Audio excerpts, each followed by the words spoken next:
दोस्तों नमस्कार। Colonel Ajay, CEO Ajay स्टो money group first global astro finance digital channel से आपसे मुखातिब होता हूं। आज 15 फरवरी सन 2023। दोस्तों, कॉटन के ऊपर हम आपको लगातार अपडेट दे रहे हैं जो सही भी साबित होता नज़र आ रहा है। 13 फरवरी से सन 2023 से एमसीएक्स पर सोमवार को जो वायदा शुरू हुआ उससे किसानों को काफ़ी उम्मीद बन रही है और इसी वजह से धीरे धीरे कॉटन की जो अराइवल एकदम से तेज़ी हुई थी उसमें अब कुछ विराम भी नज़र आ रहा है। और अब जहाँ तक जो खबर मिल रही है उसके मुताबिक का लगभग 1.25 लाख के आसपास की आवक बाज़ारों में देखी जा रही है। दैनिक आवक लगभग 1.20 से लगभग 1.50 लाख यानी 1.25 लाख से 1.5 लाख गांठ की हो रही है। और पिछले सप्ताह को हम देखें तो ये 10 लाख गांठ की आवक हुई थी। देश की कपास की आवक न बढ़ने से पूरी कॉटन इंडस्ट्री को एक आश्चर्य भी हो रहा है। जैसे हमने अनुमान लगाया था कि कॉटन की शानदार आवक बढ़ेगी और वैसे बढ़ी भी, लेकिन 13 फरवरी सन 2022 के आसपास जैसे ही कॉटन का वायदा एमसीएक्स में शुरू हुआ, किसानों को उम्मीद लगी और रेट बढ़ने के वो इंतज़ार करने लगे, जिसका पूर्व आकलन हमने दिया था। अभी 2 से 4 दिन लगभग ऐसी स्थिति रहने की उम्मीद है और उसके बाद एमसीएक्स के ऊपर जब कॉटन के भावों की जो स्थिति होगी उसके हिसाब से ही कॉटन की अराइवल बढ़ने या घटने की उम्मीद है। हमें लगता है कि 5-7 दिन के अंदर पूरी स्थिति क्लियर हो जाएगी। उम्मीद ये है कि कॉटन की अराइवल अब बहुत तेज़ी से बढ़नी चाहिए। गौरतलब है, भारतीय रुई का बेसिक 10 सेंट के आसपास स्थिर होने से अब निर्यात का काम लगातार बढ़ने की भी उम्मीद है।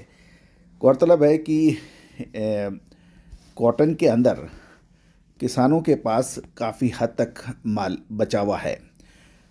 भारत, गुजरात और महाराष्ट्र की सभी जिनिंग मिल चालू सीजन के अंत तक चालू रहने की धारणा है और अब जिनिंग फैक्ट्रियों के भाव घटने का डर नहीं है। इनसे कुछ जिनरों ने अब रुई का स्टॉक करना चालू किया है, ऐसा लोगों का मानना है।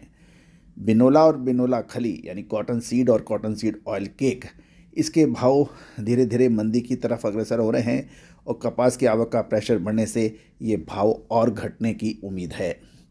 रुई का भाव की स्थिति अब मिक्स हो रही है। स्पिनर और निर्यातकों द्वारा रुई की डिमांड धीमी गति से बढ़ने की संभावना है। अब रुई का फिलहाल भाव चालू सीजन के आसपास यानी बॉटम का माना जाना है, ऐसा कुछ व्यापारियों से बात करने पे लगा। लेकिन दोस्तों, हमारी धारणा कुछ अलग है, क्योंकि जब तक कॉटन का एक बड़ी मात्रा में एक्सपोर्ट नहीं होगा तब तक कॉटन के भावों में बहुत बड़ा परिवर्तन शायद ना है।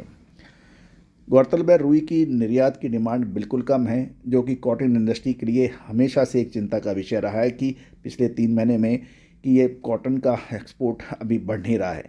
अभी तक कॉटन का यानी रुई का निर्यात लगभग 3.5 से 4 लाख बेल्स होने का अनुमान है। यदि हम पिछले साल देखें तो 28 लाख बेल्स का समान अवधि में एक्सपोर्ट हो चुका था, जो घटकर इस समय 3.5 से 4 लाख है। तो लगभग पिछले साल के मुकाबले 24 लाख गांठ का कम निर्यात है। को हम देखें तो लगभग 5 महीने पूरे हो गए हैं, अभी तक 35% कपास किसानों के घर से निकलकर मार्केट में आई है और 65% कपास अभी भी किसानों के पास है। इसका सीधा मतलब निकलता है कि कपास कॉटन के यानी कपास के किसानों की होल्डिंग पावर काफ़ी मजबूत है। कपास की आवक बढ़ती नहीं है। इससे अब मानसून शुरू होने से पहले अप्रैल मई जून महीने में देश भर के कपास की आवक का प्रेशर बढ़ने की धारणा है, ऐसी हमारी सोच है, जिसका हम लगातार अपडेट दे रहे हैं। फिलहाल रुई का निर्यात धीमा बताया जा रहा है। इससे रुई का प्रति कैंडी 63,000 से बढ़ने की अभी कोई बड़ी संभावना नज़र नहीं आ रही है। दोस्तों, 61,500 से 63,000 के आसपास का जो भाव है ये बहुत महत्वपूर्ण है और आज जो एमसीएक्स पे अप्रैल वायदा भी 64,200 के आसपास बंद हुआ है, लगभग 0.28% की तेज़ी से। तो ये जो 500-800 रुपये की जो तेज़ी मंदी हो रही है, इसी के दायरे में बाज़ार घूमता रहना चाहिए। गुजरात की जिनिंग मिलें फिलहाल लगभग 1/3 कैपेसिटी से चल रही है, यानी 33-34% से। जिनिंग मिलों को कपास मिलता नहीं है और उनके सामने रुई की कोई बड़ी डिमांड भी नहीं है। इससे हर सप्ताह 1 या 2 दिन जिनिंग मिल चल रही हैं और जिनिंग मिलों की सीज़न की शुरुआत से डिस्पैरिटी थी वो अभी भी चालू है। गुजरात की स्पिनिंग इंडस्ट्री की स्थिति जिनिंग मिलों की तुलना में अच्छी है, क्योंकि गुजरात की स्पिनिंग मिलें फरवरी महीने से ही डिस्पैरिटी से निकल चुकी है, ऐसा कहना है कुछ व्यापारियों का। क्योंकि गुजरात के कॉटन यार्न की क्वालिटी अच्छी होने से अन्य राज्यों में और विदेश में निर्यात के लिए गुजरात से जो निर्मित कॉटन यार्न की अक्सर पहली पसंद मानी जाती है।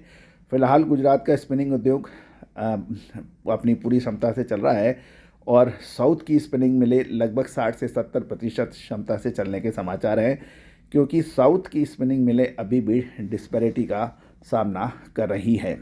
MCX जैसे हमने आपको लगातार कहा है, MCX पे रुई का वायदा शुरू होने से किसानों को कपास बढ़ने की आशा पैदा हो रही है।